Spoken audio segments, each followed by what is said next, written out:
Penahanan Wakil Ketua DPR Aziz Samsudin oleh Komisi Pemberantasan Korupsi KPK dalam kasus dugaan korupsi menambah panjang daftar pimpinan DPR RI yang ditetapkan sebagai tersangka kasus korupsi. Sebelumnya sudah ada 2 nama pimpinan DPR yang berurusan dengan KPK karena terlibat korupsi.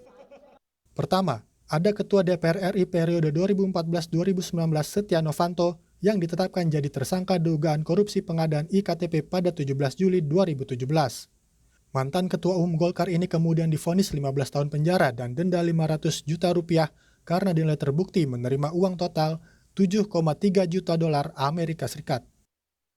Kemudian ada Wakil Ketua DPR RI periode 2014-2019 Taufik Kurniawan yang jadi tersangka korupsi dana alokasi khusus APBNP 2016 untuk Kabupaten Kebumen dan Purbalingga pada 30 Oktober 2019. Kemudian pada 15 Juli 2019, Taufik Kurniawan divonis hakim 6 tahun penjara dan denda 200 juta rupiah karena terbukti menerima fee dengan total 4,85 miliar rupiah.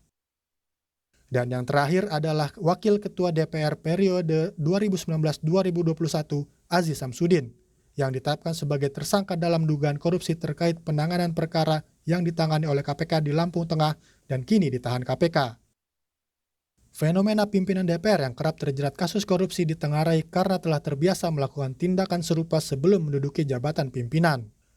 Peneliti Formapi Lucius Karus menyatakan, jabatan pimpinan DPR adalah posisi favorit bagi politisi korup karena bisa dijadikan tameng untuk menutupi tindakan korupsi yang telah mereka lakukan sebelumnya.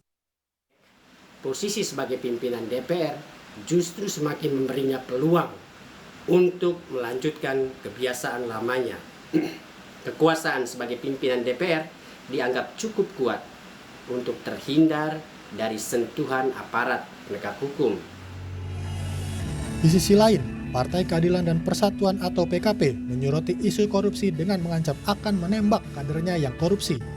Ketua Umum PKP, Yusuf Solihin saat melantik pengurus Dewan Pimpinan Nasional periode 2021-2026 di Jakarta Kamis kemarin, meminta seluruh kadernya menandatangani Fakta Integritas sebagai bentuk komitmen perlawanan terhadap korupsi.